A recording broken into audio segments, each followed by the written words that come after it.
आप सभी का मैं वेलकम करता हूं आपके चैनल झा मैथ्स मैजिक पे, जहां हम आपको रखते हैं प्रोसेस सिलेक्शन तक पूरा अपडेट और देते हैं रियल और जेन्युइन इन्फॉर्मेशन सरकारी नौकरी, प्राइवेट नौकरी।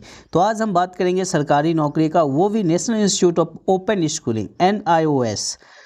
NIOS के बारे में आप लोग जानते होंगे, ये शिक्षा मंत्रालय भारत सरकार के अंतर्गत एक स्वायत्त संस्थाएँ हैं। ठीक है, आइए इसके बारे में करेंगे क्योंकि यहाँ पे बहुत ही शानदार वैकेंसी निकला है। और ये पूरा का पूरा वैकेंसी अगर हम बात करें तो 10th pass, 12th pass, graduation, even if PG सभी के लिए है और बहुत ही शानदार सैलरी है अकॉर्डिंग टू लेवल। अगर आप 10th पास हैं तो उसके अकॉर्डिंग आपको पैसा मिलेगा, 12th पास है तो उसके अकॉर्डिंग मिलेगा, अगर आप PG किए हुए हैं, ग्रेजुएशन किए हुए हैं तो उसके अकॉर्डिंग पैसा मिलेगा। चलिए सबसे पहले हम बता देना चाहते हैं आपको कि अगर आप चैनल पर नए हैं तो चैनल को जरूर सब्सक्राइब कर लीजिएगा और लाइक का बटन जरूर दबाइएगा। देखिए अभी 4 जो है ना, ग्रुप A में आप देख रहे हैं 4 वैकेंसी है। एकेडमिक ऑफिसर एक पोस्ट है, असिस्टेंट डायरेक्टर एक पोस्ट है, डिप्टी डायरेक्टर एक पोस्ट है और डिप्टी डायरेक्टर कैपेसिटी बिल्डिंग एक पोस्ट है। इनमें आप देख रहे हैं ना, नंबर ऑफ वैकेंसी किसी में 1 है, 2 है, 4 है। अगर हम बात करें इसका पे स्केल का तो बहुत ही शानदार है और लेवल 10, लेवल 11, लेवल 12 का पे है। लेकिन ग्रुप B पोस्ट पे अगर देखिएगा तो सेक्शन ऑफिसर लेवल 7 के हैं, पब्लिक रिलेशन ऑफिसर लेवल 7 के हैं, ADP सुपरवाइज़र लेवल 6 पे है और ग्राफिक आर्टिस्ट लेवल 6 है और जूनियर इंजीनियर टेक्निकल लेवल 6 है। ये B के पोस्ट है जिसमें अच्छा खासा सैलरी है। हम डिटेल में बताएंगे किसमें क्या क्वालिफिकेशन चाहिए। अगर आप चैनल पर नया है तो चैनल को जरूर सब्सक्राइब कर लीजिएगा। अब ग्रुप C के पोस्ट देखते हैं। असिस्टेंट है, लेवल 4 का पे है और स्टेनोग्राफर है, लेवल 1 का पे दिया है इसमें। ठीक है, जूनियर असिस्टेंट है, लेवल 2 का है और MTS जो मात्र 10th बेसिस पे भरा जाएगा, लेवल 1 का पे है जिसमें 18,000 से 56,000 बताया जा रहा है और डायरेक्ट भर्ती है। और यहाँ पे अगर देखते हैं तो टोटल जो है ना वैकेंसी की संख्या जो है ना आपका दिया हुआ है 10, जूनियर असिस्टेंट का है 11, ये ऐसे कर कुल मिला के जो है ना लगभग 60 प्लस जो है ना वैकेंसी निकल के आया है। आप इसको जो है ना 30/11/2023 से 11 AM तक, ठीक है ना, onward the application with submitted online 30/11/2000 from 11 AM onward to application bill भी, ठीक है, और 21/12/2023 तक, 30/11/2023 से ये आपको जो है ना 21/12/2023 तक चलेगा।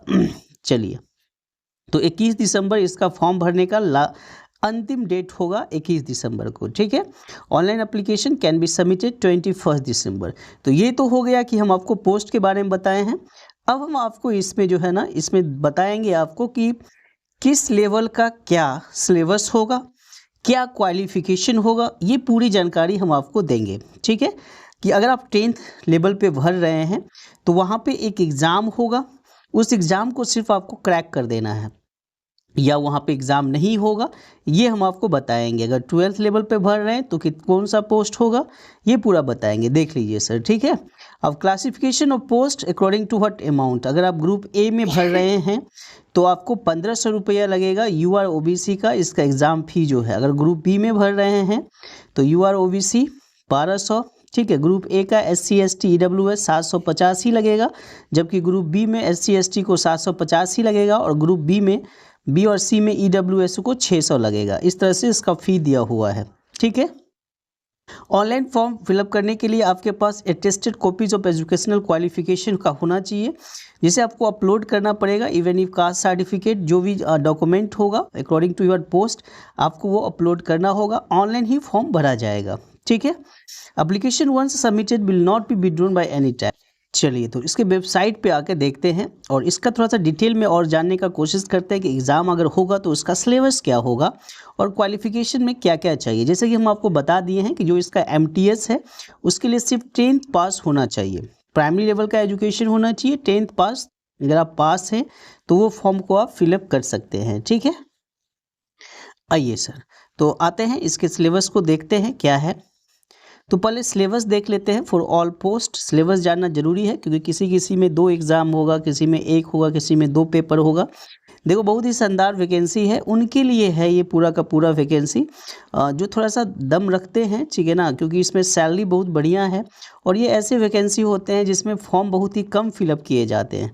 तो अगर आप फॉर्म फिलअप करते हैं, थोड़ा सा पढ़ाई करते हैं, सिलेबस के अकॉर्डिंग तैयारी करते हैं तो आपका चांस बढ़ जाता है।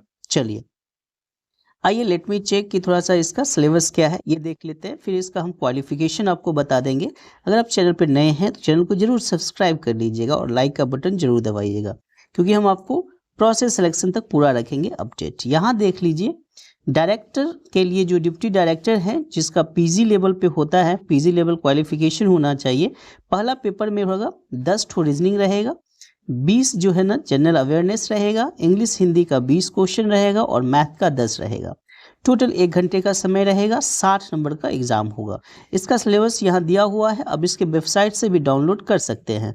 जैसे कॉमन एक एग्जाम होता है उससे आप कर सकते हैं, लेकिन इसमें दूसरा पेपर भी होगा जिसमें एजुकेशनल प्लानिंग एंड एडमिनिस्ट्रेशन का होगा। वो 120 क्वेश्चन होगा, 120 नंबर का होगा 2 घंटे के लिए।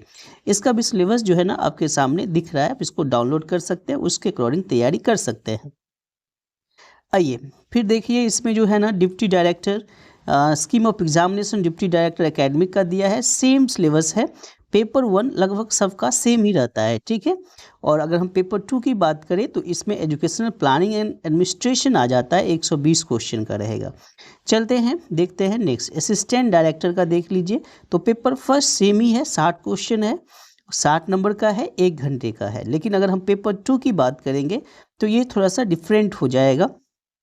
चलिए ये इसका सिलेबस है, आप you can check it out, इसे आप चेक कर सकते हैं, यू कैन डाउनलोड, ठीक है ना, आप इसे डाउनलोड भी कर सकते हैं।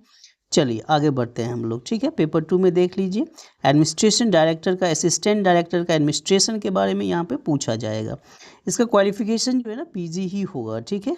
आइए अब ये जो है ना एकेडमिक ऑफिसर है, ठीक है ना, ये सब ग्रेजुएशन लेवल पे है। सिलेबस 1 सेम रहेगा, सिलेबस 2 में जो है ना थोड़ा सा चेंज आएगा, केमिकल साइंस, ये सब एकेडमिक ऑफिसर टेक्नोलॉजी का है, ठीक है ना। चलिए थोड़ा सा इसको आगे बढ़ते हैं, इसको आप डाउनलोड करके देख सकते हैं, ठीक है। आगे बढ़ा जाए सर। चलिए अब बी में आ जाते हैं हम लोग। ये टेक्निकल है, उसका ये दिया हुआ है।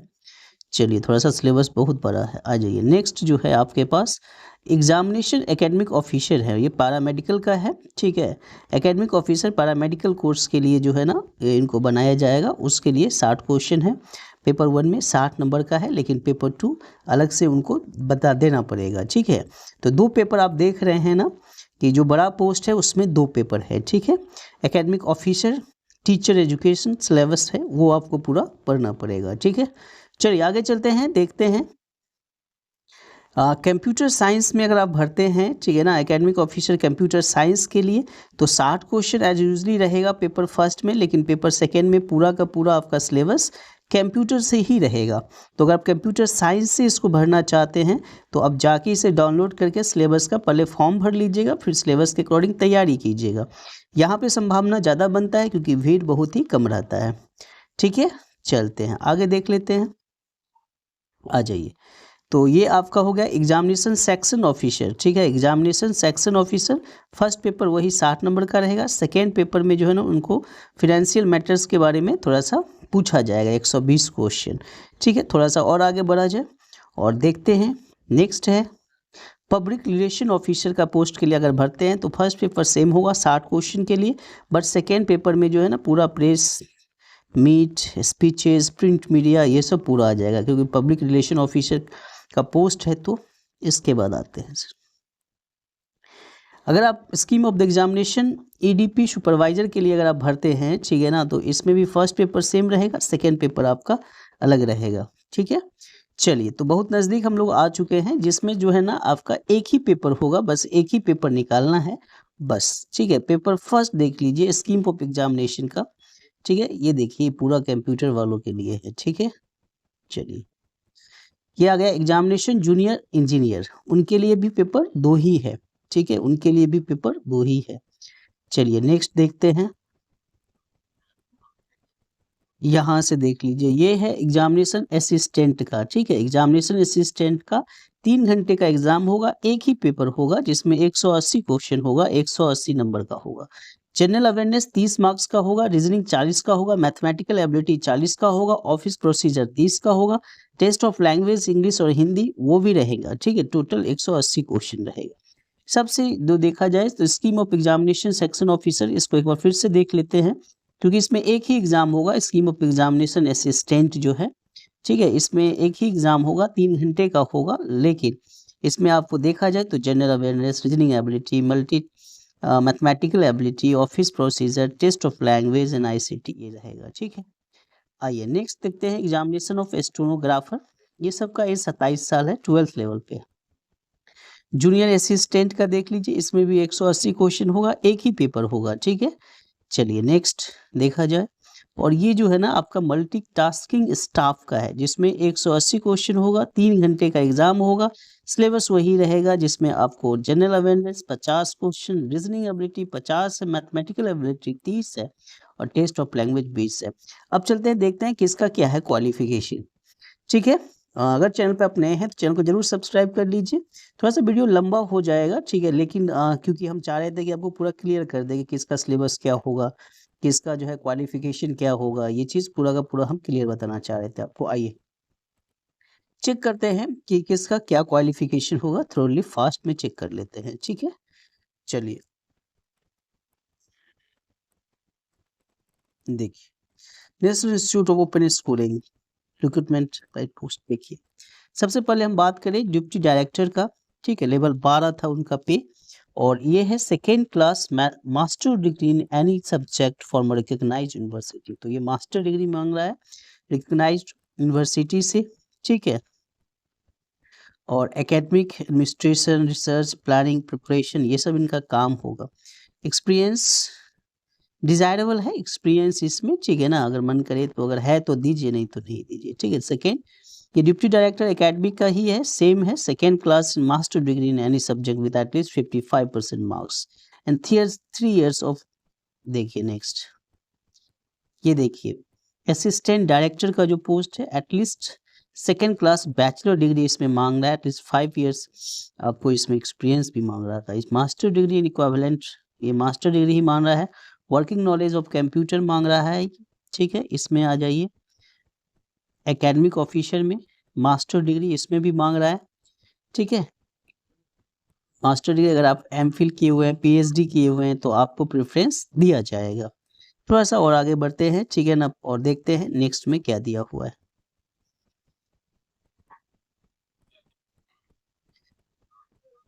चलिए नेक्स्ट जो आपके पास है एकेडमिक ऑफिसर, ये टेक्नोलॉजी का है, इसमें भी मास्टर डिग्री एटलीस्ट 55% मार्क्स आपसे मांगा जा रहा है। डिजायरेबल है वही एमफिल पीएचडी, ये सब अगर उस सब्जेक्ट का मिल जाए बंदा तो बढ़िया है।